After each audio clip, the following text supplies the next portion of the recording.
दोस्तों, मैं Umesh Singh, motivational speaker. आज क्या आप जानते हैं पर बात करना चाहता हूं। जी हाँ, आप जानिए कि वनवास के दौरान श्री राम 200 जगहों पर रुके थे। आज बहुत खुशी की बात है कि अयोध्या मंदिर का शिलान्यास 5 अगस्त को होने जा रहा है।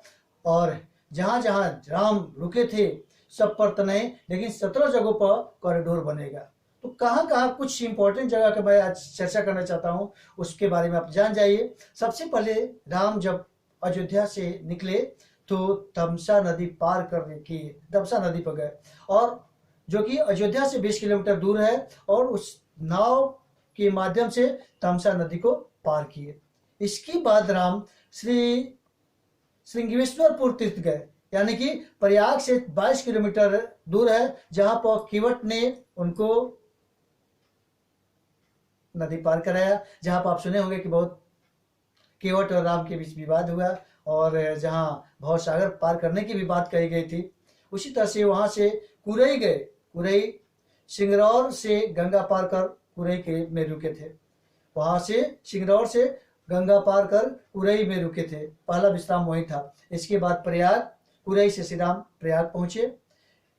चित्रकूट इसके बाद गए, कुरई से प्रयाग, प्रयाग से चित्रकूट। तो चित्रकूट में राम रुके थे, और वहीं पर भरत उनको ले जाने के लिए अयोध्या से आए हुए थे कि भैया चलिए, आपके बिना मैं रह ही नहीं सकता हूँ। ये भाई प्रेम देखने को वहां पर मिलता है। तो दोस्तों, यहाँ पर चित्रकूट में आप भी देखे होंगे, चित्रकूट का मैं भी दर्शन किया हूँ, घुमा हूँ, बड़ा रमणीक स्थान है। तो वहां पर चित्रकूट में गए हुए थे। इसके बाद सतना में गए, जहाँ पर आत्रेय ऋषि का आश्रम है। सतना में भी आत्रेय ऋषि के आश्रम में श्री राम दर्शन किए। फिर दंडकर्ण में गए। दंडकर्ण का मतलब होता है कि वैसे जगह जो आज एमपी, छत्तीसगढ़, महाराष्ट्र, उड़ीसा, आंध्र प्रदेश, इन सभी कुछ क्षेत्रों को मिला के दंडकारण्य बना है। तो ये जगह आज भी बहुत बड़ा फेमस है। इसके बाद पंचवटी में श्री राम गए, जहाँ पर अगस्त मुनि रहते थे, और जहाँ पर उनका आश्रम था, अगस्त मुनि का आश्रम था, जो कि गोदावरी नदी के तट पर है। यहीं पर सुपर्णरेखा आई थी, लक्ष्मण और राम से शादी का प्रपोजल रखी थी, शादी करना चाहता हूँ। जहाँ पर लक्ष्मण ने उनके नाक को काट दिया, और यहीं से प्रारंभ होता है राम और रावण के बीच युद्ध का, यही शिलान्यास होता है। और इसके बाद सर्वतीर्थ गए। सर्वतीर्थ में नासिक क्षेत्र में है। सर्वतीर्थ वो एरिया है नासिक क्षेत्र में, जहां पर सीता जी का अपहरण हो गया। रावण द्वारा सीता जी का अपहरण हो गया, और उसी जगह पर जटायु उनकी रक्षा के लिए आया, और जटायु का भी वध हुआ है। तो डियर दोस्तों, ये हम लोग सर्वतीर्थ थे। सर्वतीर्थ के बाद पर्णशाला श्री राम पहुंचे, जहां पर, जो कि आंध्र प्रदेश में है। बड़ी बोलते हुए मेरे को लग रहा है, उस जमाने में जब कोई गाड़ी घोड़ा एरोप्लेन नहीं था, कोई यातायात के साधन न था, और वैसी स्थिति में पैदल जंगल में, उस समय कितना घनघोर जंगल होता था। कोई राम और कृष्ण और कोई बड़ा आदमी नहीं बनता है जब तक कि कोई मेहनत नहीं किया होगा दोस्तों। और यहाँ पर आंध्र प्रदेश चले गए, पर्णशाला चले गए। इसके बाद तुंगभद्रा, तुंगभद्र एवं कावेरी नदी वहां पर नदी का क्षेत्र, जहां पर सीता को खोजने के लिए श्री राम गए हुए थे, डर डर दौड़ते हुए घूम रहे थे। तो वहां पर तुंगभद्र कावेरी नदी के क्षेत्र पर भी वहां पर गए थे। इसके बाद साबरी के आश्रम गए, जो कि कर्नाटक में है, पंपा नदी के किनारे साबरी का आश्रम है। वहां पर भी गए, जहां पर उन्होंने सिद्ध किया कि नहीं, कोई भी जाति मतलब नहीं रहता, किसी भी जाति धर्म मजहब का हो, और झूठा बैठ। तो प्रेम बहुत बड़ा चीज होता है। वहां पर आपने देखा होगा कि राम यहीं पर मर्यादा पुरुषोत्तम, और बहुत बड़े लोग उनको भी मानने लगे। तो ऐसी स्थिति में सबरी का जूठा बैर भी खाया। ये प्रेम का प्रतीक है दोस्तों। जिंदगी में प्रेम बहुत बड़ा चीज होता है, और जहाँ प्रेम होता है वहाँ सब कुछ छोटा होने लगता है। तो वहां पर सबरी आश्रम कर्नाटक में पंपा नदी के पास कुछ।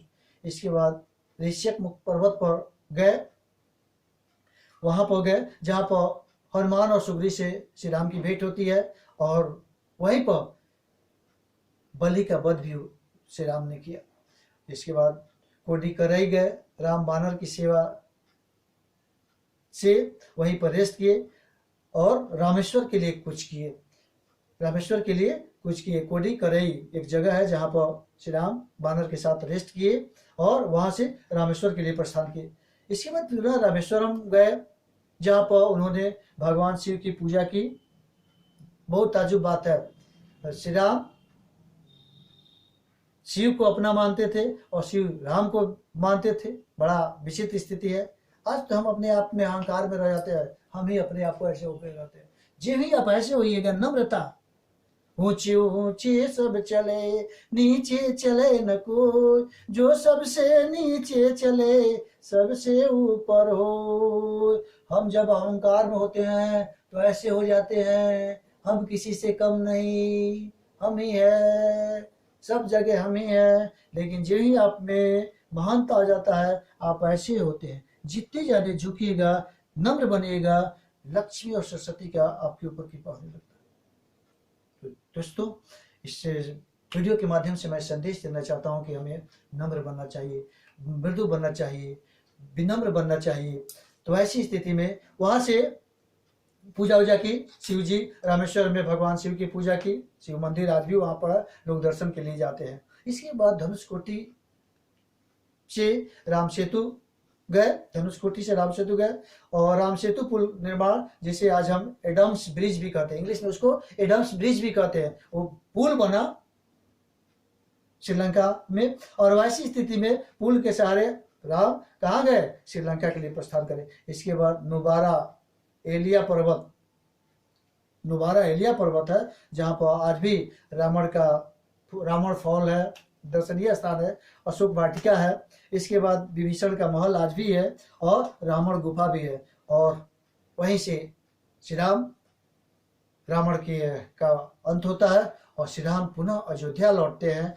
और इतनी कहानी, उतने वर्षों की कहानी, और मेरे कहने का मतलब है कि कितना 200 जगहों पर कम से कम रुके थे उस वनवास के दौरान। 14 वर्ष के वनवास के दौरान कितना कष्ट रहेंगे, कैसे होंगे, कैसे खाते होंगे, कैसे भोजन बनता होगा, कैसे कंदमूल खाते खाते क्या उनका मन नहीं उगता होगा, कैसे सोते होंगे, कैसे वर्षा बोनी पानी के समय में रहते होंगे, कैसे जाड़ा में रहते होंगे, कैसे आंधी तूफान में रहते होंगे। ये सोचने की बात है।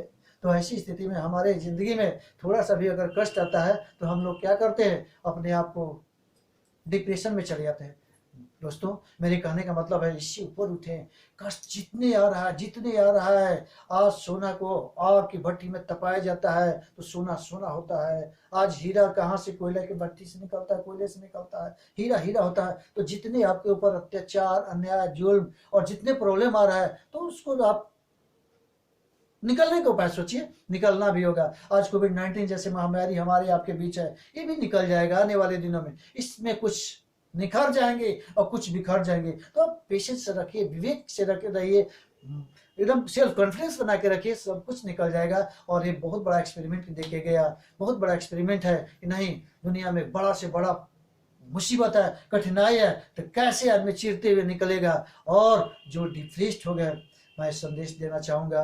अक्सर मैं देख रहा हूँ बहुत सारे लोग जो कि सुसाइड कर रहे हैं। नहीं, सुसाइड सर्वश्रेष्ठ मानव आप है, सबसे ये है। तो ऐसी स्थिति में ऐसे शब्द होना ही नहीं है। ऑटोमेटिक हमको सबसे ऊपर होना है, आगे होना है और कुछ संदेश देना है। मानवता के लिए संदेश देना है, देश के लिए संदेश देना है, विश्व के लिए संदेश देना है। इससे अच्छा दुनिया है ही नहीं।